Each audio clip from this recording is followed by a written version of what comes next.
If you notice yourself cycling through the same patterns over and over again, it's time to do this work.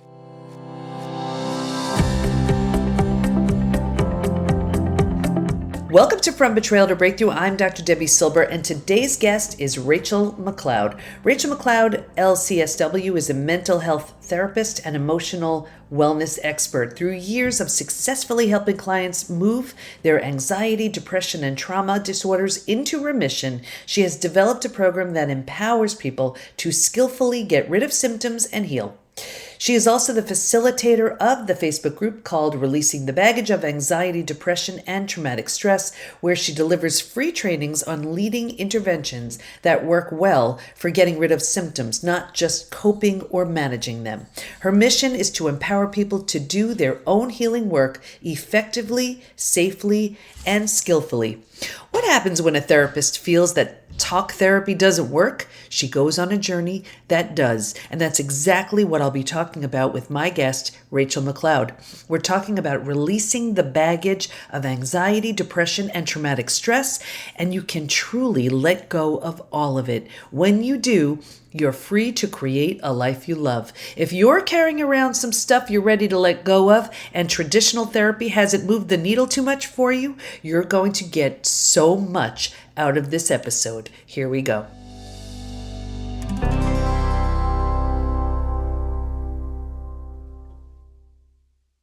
Okay, everybody, we are with Rachelle McCloud today, and we're going to be talking about releasing the baggage of anxiety, depression, and traumatic stress. How does that sound? Sounds good to me. Welcome, Rachelle.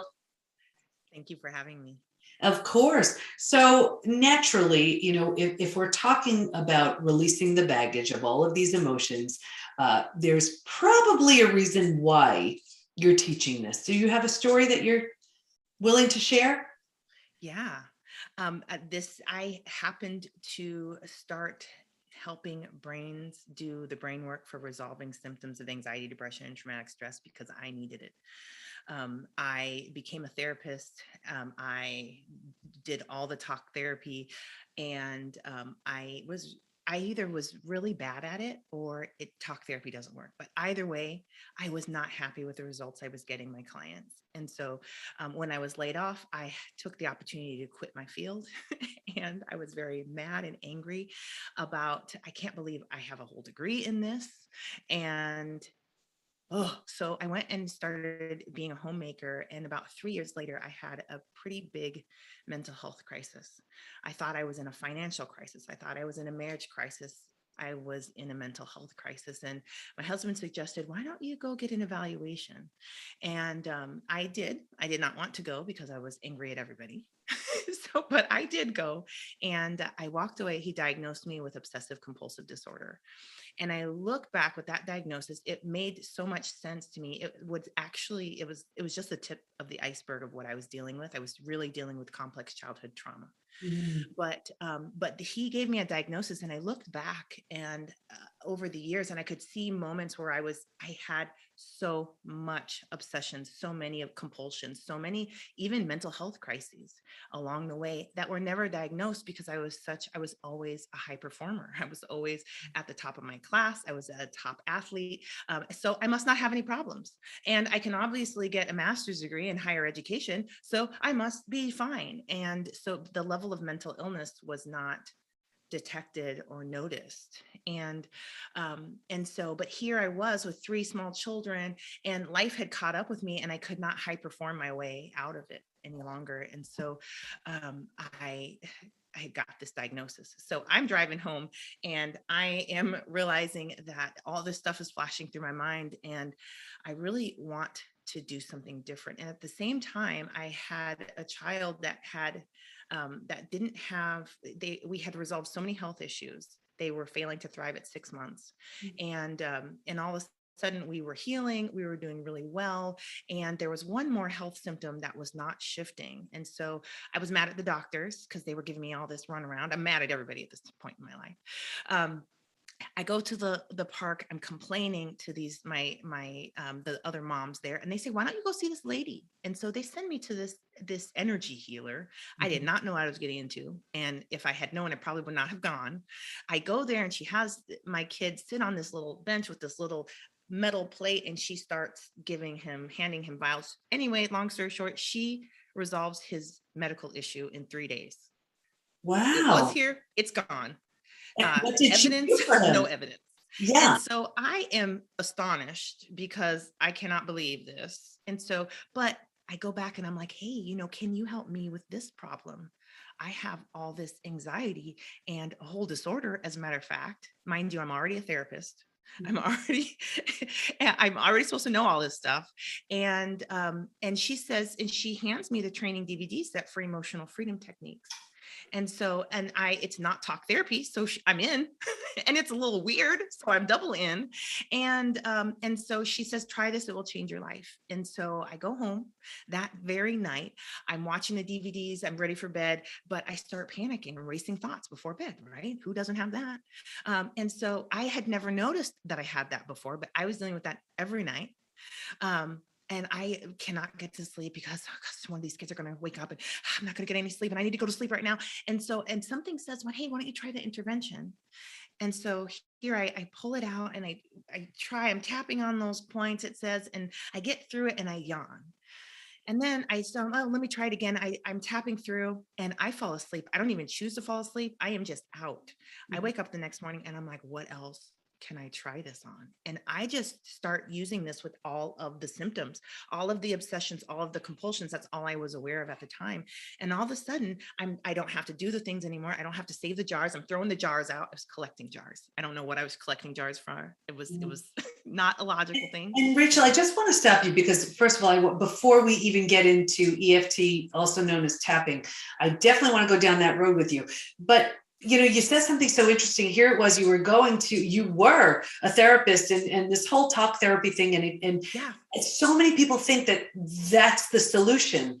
And we see so many people coming into the PBT Institute all the time with therapy trauma. And what's happening is they're Mhm. unpacking and they're talking about their story over and over and over again. And yes, that has a place, but in moving through the 5 stages from betrayal to breakthrough, anyway, if anything is going to keep you so deeply rooted in the place we get stuck, it's going over it and over it and over it without a plan to move forward. That's the first thing. The second thing is trauma is, as you know, it's not just a cognitive thing. It's physical. It's in the tissues. And what I love Right. so much about tapping is just one modality. There are so many. Is it's releasing the trauma from the So tissues. many. Right. So here are these thoughts and these ideas that have been suppressed, repressed. And tapping is such a gentle and simple but profound way of releasing it. So now that you mentioned tapping and how it was helping on everything, tell us, give us, for those who aren't familiar with tapping, please explain it and tell us what it is and what it does. Well, yeah, well, this is the deal. You just said this thing that's very true. There are so many modalities that help. And that was really confusing me at this point in my journey because I'm like, what's up with that? And so as I started learning more interventions and trying them, I saw they got the same result. I got trained in EMDR, in thought field therapy, energy medicine, and we're still getting the same result. I started learning about brain function, and that's really when I thought, oh, okay. Actually, the brain has a natural process for resolving symptoms of anxiety, depression, and traumatic stress. And that process gets stuck and does not complete, which is why we have looping thoughts and looping worries. And we can talk about stuff and not actually get it completed or resolved. And so this stuff just stays in the body. And but all we have to do is really help the brain complete that process. And so what we're and this is really just a really important piece of this. Our body is a sensing organ. It's our sensory information gatherer, right? It tells us the temperature. It tells us all the things that are going on outside of us and the things that are going on inside of us. And its job is to deliver all of that information up to the front of the brain. And the front of the brain's job is to register the stuff, understand it, and also create ways of being. And the information that the body sends registers nervous system as in our brain as pain, as pleasure or neutral just zip through this process. And so the front of the brain can gather all that information that's coming from pleasure and from neutral stuff. But anything that will register in the painless brain, the pain neurons start firing, which then tell the survival system we're under danger. We need to survive. And all of a sudden, the survival system jumps up and stops that communication loop and shifts us into a survival state of fight, flight, freeze, faint, or fawn. And so that survival state is the processing, the information communication loop that the body naturally has to say, hey, there's some painful things that are happening right now. Let me tell you about them. Get stopped and blocked. And so the body keeps sending that message up. And that's really when we find that explosions of panic and rage and anger. And then it fuels us into fight, flight, freeze, faint, or fawn, instead of just being information that flows. And it's so, but because it doesn't make it past the survival system, because the survival system shuts down the processing and shifts into the survival mode, it just goes back down into the body. And so it stays there. And the body's like, I still have more to tell you about this. I need to give this report. And so what's happening is here, what we're doing instead with these interventions are in the native language of the survival system. We are really working with the survival system to open up this communication loop. And the survival system's native language is the body, because the body is what it needs to keep alive. It's its whole job. And so the survival system is not listening to our thoughts and our what we know and what we think, and hey, calm down. It does not care. It's listening to the body. It's get the safe signals from the body, even while it's getting the signals of danger and pain. And so these interventions like emotional freedom techniques, thought field therapy, energy medicine, EFT, are really using the body to send signals of, hey, we're safe. You can let this healing happen. And at the same time, it's getting the pain signals. So because we're speaking in the native language of the survival system, all of a sudden the survival system backs off of this communication loop and lets it finally complete. And that's really what we're doing with this trauma processing. We're just taking the information that the body has about whatever traumatic experience happened and delivering the message, walking the brain through its process of getting that information exactly where it needs to go, which is really past the survival system into the prefrontal cortex, past the brain's process. That's the part, gosh, I'm picking up speed here because I'm so passionate about this and I want to nerd out and tell you every little detail. But really, the brain has its own process of resolving these things and bringing them to an end, and then reorganizing our system so that we are healthy and well, and that it knows how to understand the world around us and the world within us. And that's really important. Yes, no, absolutely. And it's so interesting because as I'm hearing this, it makes so much sense. And I know one of the greatest gifts I've ever given myself was just the gift of curiosity. And I remember saying to myself, just because I don't understand something doesn't mean it's not true. And I remember first being exposed to energy medicine and things like, EFT tapping and stuff like that. I was like, but it just seems so weird. You're just supposed to talk to somebody about it. And then the thought of, do you mean to tell me I can actually tap on these different points and it's going to release trauma?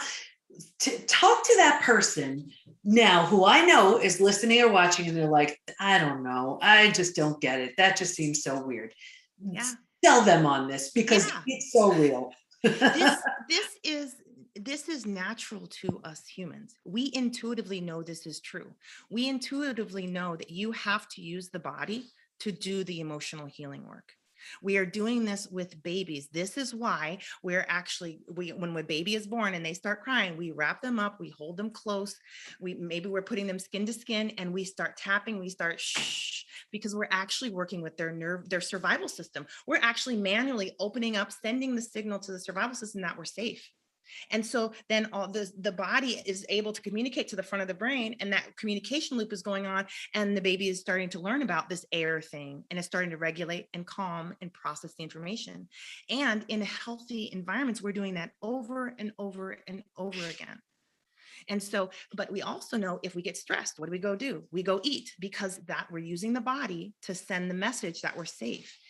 And so that is really, really, this is fundamental to us. And as we've gotten away from, we've gotten more logical about our emotions, we are missing out on including the survival system in the emotional healing work. And so our brain doesn't work like that. our nervous system's not designed like that. And so these interventions are helpful because they don't have the negative side effects that eating for emotional work does. And they don't have and they're fast, and they're not like crying is a fantastic healing intervention. Most of us aren't allowed to do it. And it's like you don't want to cry your way through a disorder. That's a lot of crying. Mm. Because and then there's the side effects of the puffy eyes and all that stuff. And so it's just these interventions are helpful because they're quick. They send that message of it's safe, and they do it, and we get the things processed. I love tapping because of how easy it is. It's almost like fail proof. You can't mess it up, and just that it's something that we can do on our own. But you mentioned EMDR also, and so many people who are healing from trauma look to EMDR as a possible solution. Now, could be wonderful, but then again, this is where you need some outside help. You may need to go have a session or so. Can you, for those who aren't familiar with EMDR, can you let us know a little bit about that? Yeah, EMDR it's fundamentally an eye movement based intervention. But if we dial it back even further, we're having the eyes move left to right, or in a figure eight pattern or diagonal. But the important pieces are we're having the eyes cross the center line of the brain. And so this is part of what we're doing when we're sleeping in REM sleep. And so it's when we believe that we're doing our emotional work while sleeping, because the body and mind have their own process for working with emotions, and we want them to be able to do it. But when we've got a disorder and we've got these symptoms showing up, those are signs that the body is not capable of resolving those issues for whatever reason. And that's really where we want to jump in and help. Right. So we can use these interventions, like we can use EMDR in the moment to focus on something that you want to heal and manually walk your brain through its healing process. And EMDR is fantastic if it's a really good fit. But if it's not a really good fit, it has some really awful, gnarly side effects. So it is not the right fit for everybody, which is why I'm very excited about therapists getting trained in multiple different interventions, because we want to find the right fit for the right person. And so EMDR is very much like moving into the back seat of your healing journey and letting your brain move into the front seat, which can be helpful. But if you're about to go, your brain is like, oh my gosh, I get to do all this healing work. It's going to be amazing. And it's not thinking this is going to be too much pain for us, or this is not, it's just so excited to get in there. And so really you can get into traumas that you're not ready to process yet, and that you don't have the infrastructure to process, or that would be way too painful to process. And that can cause things like flooding which is when all the pain comes at you at once. Mhm. That's not pain shuts down this healing process.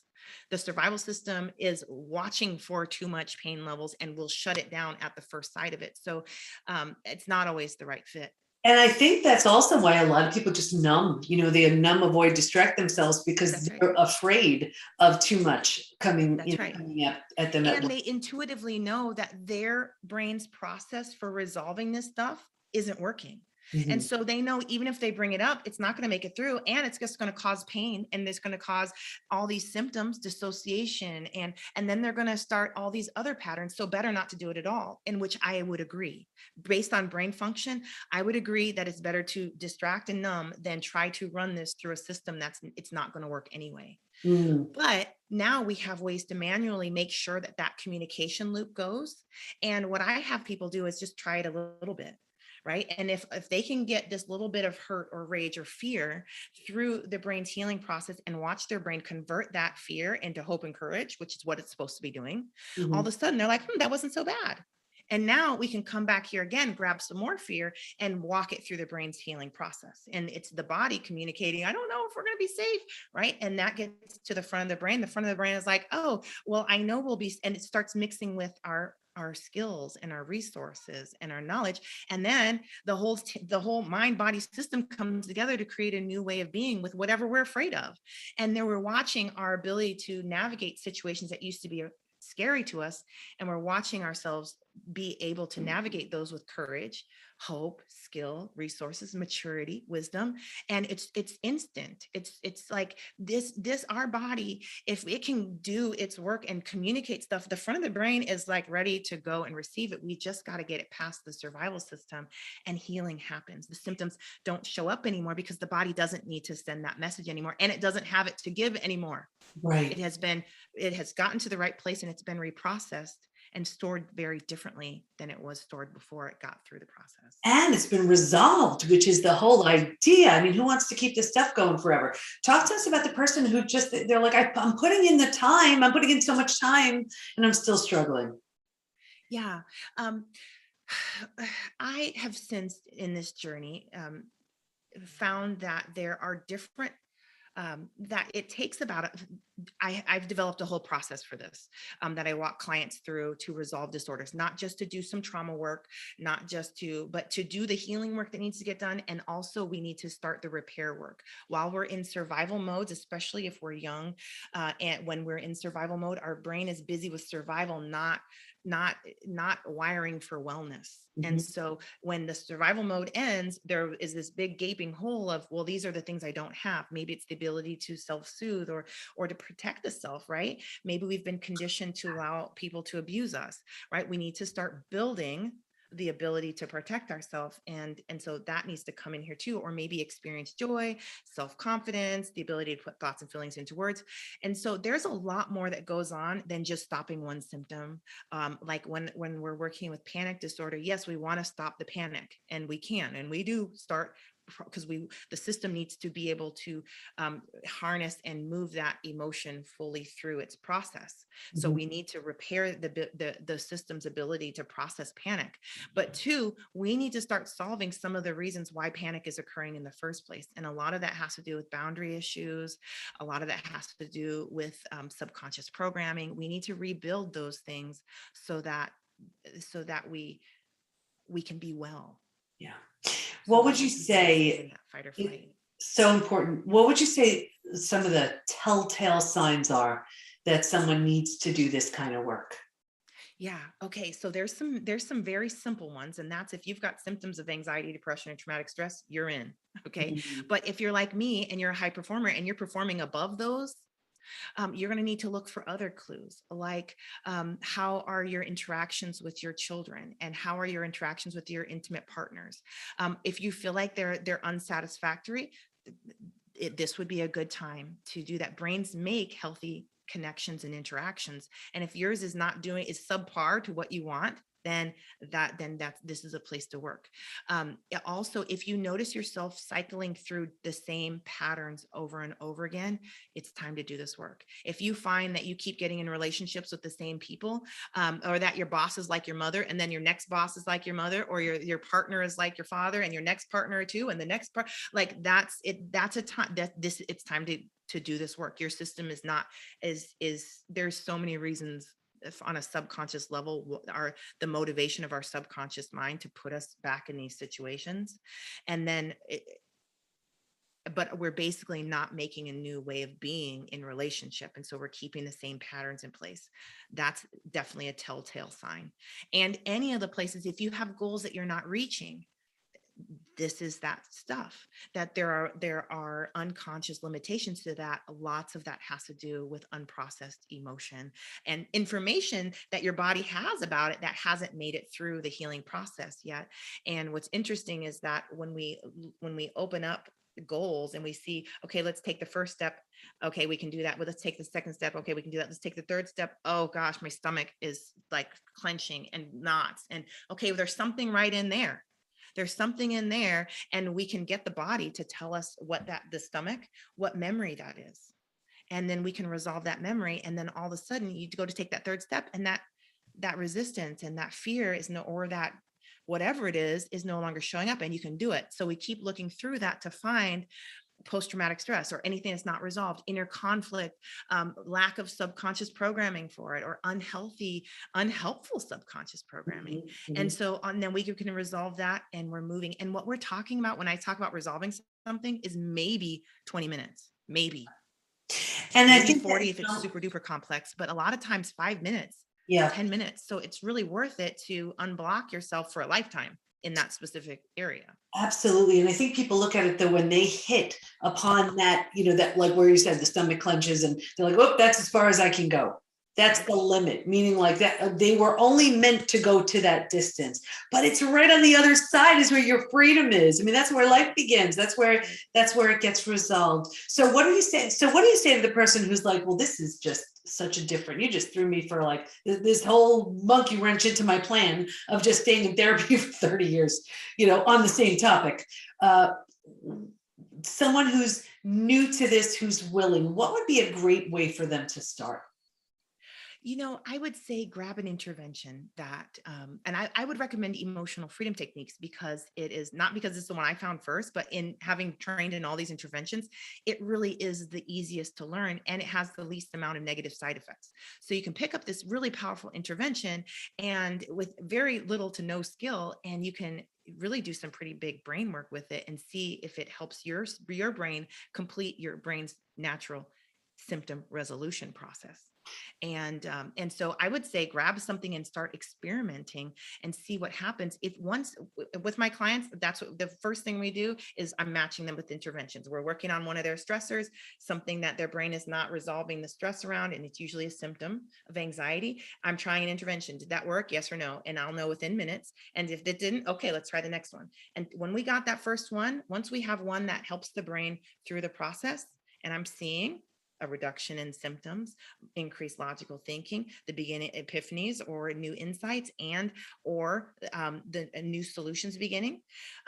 If I see that stuff, I know we've got a match, and we're going to take that one thing and we're going to help the brain do its work, and we're going to get busy. And I know I've done tapping EFT with a lot of our members within the PBT Institute, and it's amazing how they'll rate their whatever the symptom is, whether it's an anxiety or stress or whatever even physical pain, and they'll rate it, and then we'll do a few rounds of tapping, and the number that it changes to by the end is so significant. And I think that's really key, because when they do something themselves and see and feel and notice the difference right there, that's the best way to know. What do you want to make sure, Rachel? What do you want to make sure everyone knows as we wrap up?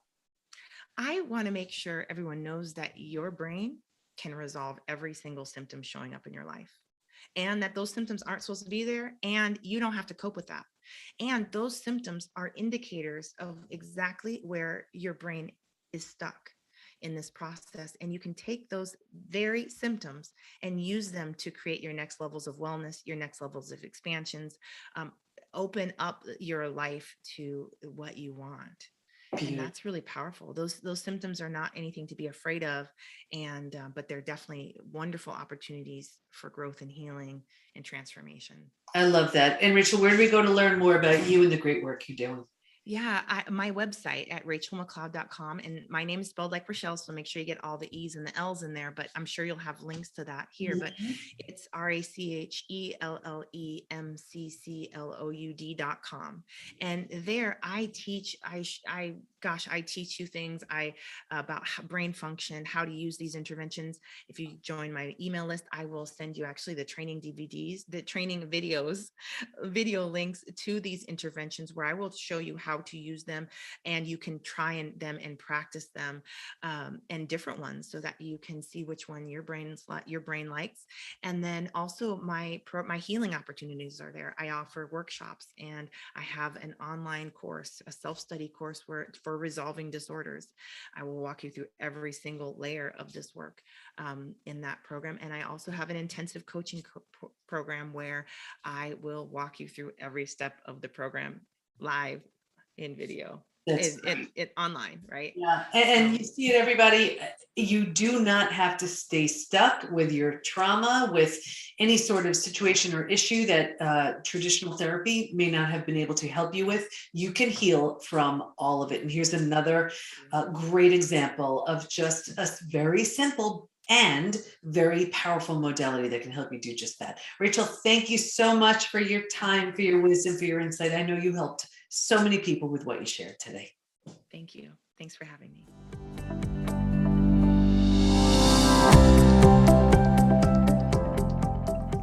Is your brain stuck and looping thoughts are getting in the way of you getting through your day? Stay in touch with Rachel by going to rachelmccloud.com, and we'll have all of her information in the show notes at thepbtinstitute.com/podcast. Here's my biggest takeaway. Trauma gets stuck in the body, and we need to help the brain complete the process so the issue can be resolved and you can be free. We use the body to give us messages of safety, and with unprocessed trauma, we're not converting fear into hope and courage, which we can do when we use processes like tapping, EMDR, thought field therapy, energy medicine, or whatever works specifically for you. Need some help? Within the PBT Institute, we have lots of experts teaching masterclasses on all kinds of processes so you can see which may be a fit for you. We even have one of our certified coaches who our members see to work on this exact issue, because a huge part of healing involves getting the issues out of the tissues. Betrayal impacts us physically, mentally, and emotionally, so healing needs to be on every level, not just one. So join us by heading over to the PBT, as in post-betrayal transformation, thepbtinstitute.com, and choose our Trust Again 2.0 program, a 5-day deep dive into learning how to trust again, our Rise or Transform options, where our coaches, we're personally working with you to move you completely through your betrayal to transformation, and even our Rebuild program, specifically for the betrayer, thepbtinstitute.com. Let's get you feeling better. Thanks for listening. Can't wait to be with you next time, and here's to your breakthrough.